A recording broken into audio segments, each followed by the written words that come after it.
Student, তোমরা যারা ক্যালকাটা ইউনিভার্সিটির আন্ডারে সেকেন্ড সেমিস্টারের ছাত্রছাত্রী আছো, তোমাদের জন্য আজকের ক্লাসটা খুবই গুরুত্বপূর্ণ। আজকের ক্লাসে তোমাদের সেকেন্ড সেমিস্টারের ইএনভিএস অর্থাৎ পরিবেশবিদ্যা সাবজেক্টের 5 নম্বরের প্রশ্নের সাজেশন নিয়ে আলোচনা করব এবং তোমাদের সাজেশনটা অধ্যায় ভিত্তিক অর্থাৎ ইউনিট অনুযায়ী সাজেশন আলোচনা করব। তোমাদের প্রথম সেমিস্টারে যেমন 5টা ইউনিট পড়তে হয়েছে, সেকেন্ড সেমিস্টারেও আমি সিলেবাস আলোচনা করেছি, তোমরা অনেকেই দেখেছো তোমাদের 5টা ইউনিট পড়তে হচ্ছে। সেই ইউনিট অনুযায়ী অর্থাৎ প্রথম ইউনিট থেকে 5 নম্বরের কোনগুলো প্রশ্ন আসতে পারে, দ্বিতীয় ইউনিট থেকে কোনগুলো প্রশ্ন আসতে পারে, এরকম ইউনিট অনুযায়ী তোমাদের আজকে আমি সাজেশনটা আলোচনা করব। এছাড়া তোমাদের কোয়েশ্চেন প্যাটার্ন দেখে নাও এবং তোমরা কি বই কিনে পড়তে পারো সেটা নিয়ে আলোচনা করব। দেখো, তোমাদের প্রথম সেমিস্টারের মতোই কোয়েশ্চেন প্যাটার্ন সেম থাকছে, অর্থাৎ 5 নম্বরের প্রশ্ন 4টে অ্যান্সার করতে হবে, যেটা 20 হচ্ছে, এবং তোমাদের 2 নম্বরের প্রশ্ন 10টে অ্যান্সার করতে হবে, যেটা এসএকিউ টাইপ প্রশ্ন, এবং তোমাদের 1 নম্বরের 10টা এমসিকিউ টাইপ প্রশ্ন। এই হচ্ছে তোমাদের কোয়েশ্চেন প্যাটার্ন। এবারে তোমাদের আমি স্ক্রিন রেকর্ডের মাধ্যমে সাজেশনটা দেখাচ্ছি, দেখো। তবে তার আগে তোমাদের বইটার নাম বলে দিই, কি বই তোমরা পড়তে পারো, বাজারে কি বই আছে এই সাবজেক্টের উপরে। দুটো বইয়ের নাম বলবো, দুটো বই ভালো বই, যে কোনো একটা বই পড়লেই তোমাদের হবে।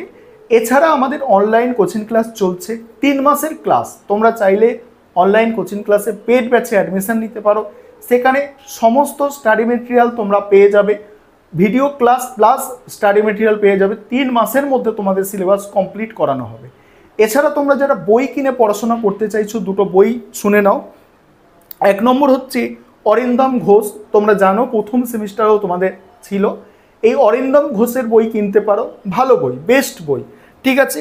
দ্বিতীয় বই হচ্ছে যেটা টিডি পাবলিকেশনের হয়, অনিশ চট্টোপাধ্যায়, টিডি পাবলিকেশনের হয় অনিশ চট্টোপাধ্যায়।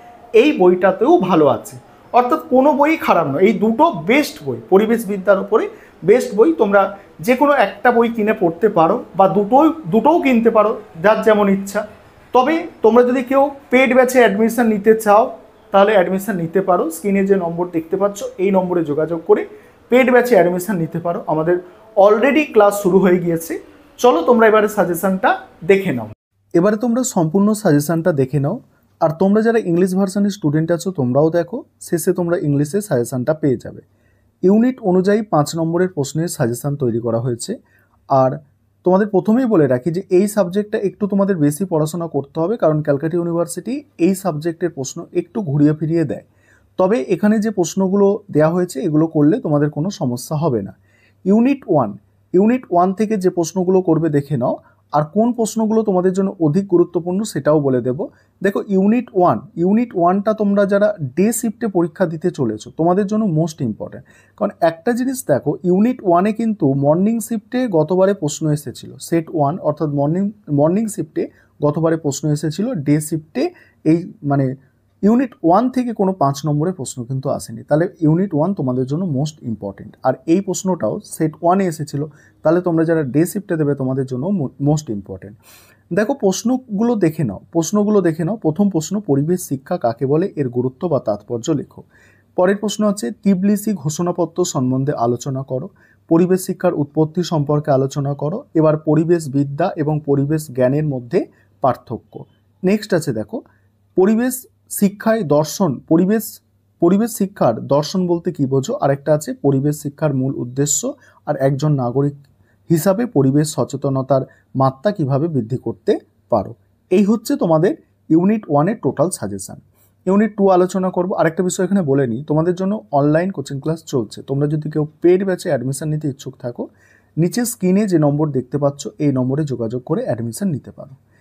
দেখো, ইউনিট 2-এ যেগুলো মোস্ট ইম্পর্টেন্ট তোমাদের জন্য সেগুলো স্টার দিয়ে চিহ্নিত করা হয়েছে, মোস্ট ইম্পর্টেন্টগুলো স্টার দিয়ে চিহ্নিত করা হয়েছে। তবে তোমরা ওভারঅল যে প্রশ্নগুলো দেওয়া হয়েছে প্রত্যেকটা প্রশ্ন দেখে রাখার চেষ্টা করবে, কম বেশি দেখবে, এবং যেগুলো স্টার দেয় এগুলো ভালো করে করবে। পরিবেশ সংক্রান্ত নীতি কাকে বলে, পরিবেশ আইনের উদ্দেশ্য কি, এখানে মল্টিক protocol most important, Kyoto protocol, টিকা এগুলো। পরিবেশ সংরক্ষণ আইন 1986, বন্যপ্রাণী সংরক্ষণ আইন 1972, বন সংরক্ষণ আইন 1980, জীববৈচিত্র্য আইন, বায়ু দূষণ প্রতিরোধ আইন, এগুলো কিন্তু দিয়ে দিতে পারে। আর এগুলো 2 নম্বরের প্রশ্ন আকারেও কিন্তু আসতে পারে, তাই একটু বেশি পড়ে রাখলে কোনো সমস্যা নেই। তবে যেগুলো স্টার দেওয়া আছে সেগুলো পরীক্ষার জন্য মোস্ট ইম্পর্টেন্ট, ঠিক আছে। এবারে 4 নম্বর প্রশ্ন, পরিবেশগত নীতি ও আইনগুলি প্রয়োগের ক্ষেত্রে সমস্যাগুলি লেখো। এটাও ভালো করে তোমরা একটু দেখবে এবং দেখো কনভেনশন অফ বায়োলজিক্যাল ডাইভার্সিটি সম্পর্কে আলোচনা করো।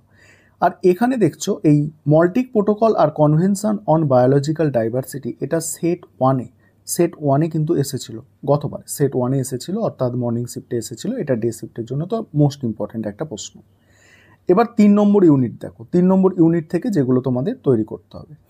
3 নম্বর ইউনিটে দেখো জনসংখ্যা বৃদ্ধির কারণ আলোচনা করো। তারপরে হচ্ছে নর্মদা বাঁচাও আন্দোলন, টিকা, এই বিষয়ী আন্দোলন, এটা মোস্ট ইম্পর্টেন্ট 5 নম্বরের জন্য করবে তোমরা। চিপকো আন্দোলন, ঠিক আছে, এটা ডে শিফটে এসেছিল। এটা চিপকো আন্দোলনটা মর্নিং শিফটের জন্য খুবই গুরুত্বপূর্ণ এবং চিপকো আন্দোলন দিয়ে 2 নম্বরের প্রশ্ন থাকবে এবারে। তারপর সাইলেন্ট ভ্যালি আন্দোলন খুব ভালো করে করতে হবে এখানে। এখানে দুটো টিকা মোস্ট ইম্পর্টেন্ট, বিষয়ী আন্দোলন আর সাইলেন্ট ভ্যালি আন্দোলন। তারপর পরিবেশের ওপর জনসংখ্যা বৃদ্ধির প্রভাব। নেক্সট ওই পুনর্বাসন পুনর্স্থাপন বলতে কী বোঝো, এটা মর্নিং শিফটে 5 নম্বরে এসেছে, ডে শিফটের জন্য মোস্ট ইম্পর্টেন্ট আছে। পরিবেশ সংরক্ষণে সংস্কৃতির ভূমিকা লেখো। পরে আছে দেখো ইকো ফেমিনিজম বলতে কী বোঝো, মোস্ট ইম্পর্টেন্ট, স্টার দেগুলো মোস্ট ইম্পর্টেন্ট। এবার 4 নম্বর ইউনিট যদি দেখো, 4 নম্বর ইউনিট দুর্যোগ বিপর্যয়ের মধ্যে পার্থক্য, মোস্ট ইম্পর্টেন্ট। দুর্যোগ ব্যবস্থাপনা সম্পর্কে আলোচনা করো, এটা ভালো করে দেখতে হবে তোমাদের। বন্যার কারণ ফলাফল, ভূমিকম্পের কারণ ও ফলাফল। ভূমিকম্পের কারণটা দেখছো ডে শিফটে কিন্তু এখানে দিয়েছে, আর এবারের জন্য মর্নিং শিফটে ইভিনিং শিফটে ইম্পর্টেন্ট থাকবে এবং তার সঙ্গে সঙ্গে 2 নম্বরের প্রশ্ন এই ভূমিকম্পের কারণ এটা দেবে। তারপর টিকা হচ্ছে মিনামাটার বিপর্যয়, ভোপাল গ্যাস বিপর্যয়, কেদারনাথ বন্যা, কোভিড-19, ফুকুশিমা পারমাণবিক বিপর্যয়।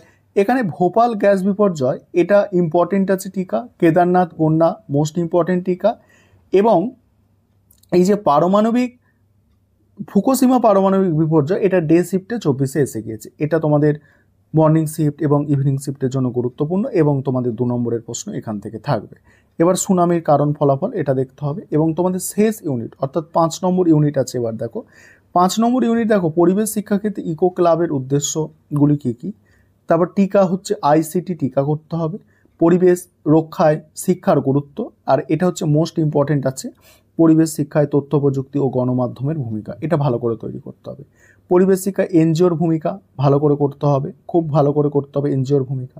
পরিবেশ শিক্ষার পদ্ধতি সম্পর্কে আলোচনা করো। তারপরে দেখো অপ্রথাগত শিক্ষা কাকে বলে, অপ্রথাগত শিক্ষার পদ্ধতি, এটা মর্নিং শিফটে এসেছে, ডে শিফটের জন্য মোস্ট ইম্পর্টেন্ট এবং 2 নম্বরের প্রশ্নের জন্য মোস্ট ইম্পর্টেন্ট। ইকো ফেমিনিজম বলতে কী বোঝো, এটাও ভালো করে করবে ইকো ফেমিনিজম, ঠিক আছে। পরিবেশ রক্ষায় সরকারি প্রতিষ্ঠানের ভূমিকা, এই হচ্ছে তোমাদের টোটাল সাজেশান। এই প্রশ্নগুলো তোমরা করো, আর তোমরা যারা ইংলিশ ভার্সানের স্টুডেন্ট আছো তোমরা দেখে নাও, সাজেশানটা আমি স্ক্রল করে যাচ্ছি, তোমরা দেখে নাও এবং তোমাদের সুবিধা মতো তোমরা স্ক্রিনশট করে নিতে পারো। দেখো ইউনিট অনুযায়ী পুরো সাজানো আছে, ঠিক আছে, দেখে নাও সাজেশানটা পুরো দেখে নাও।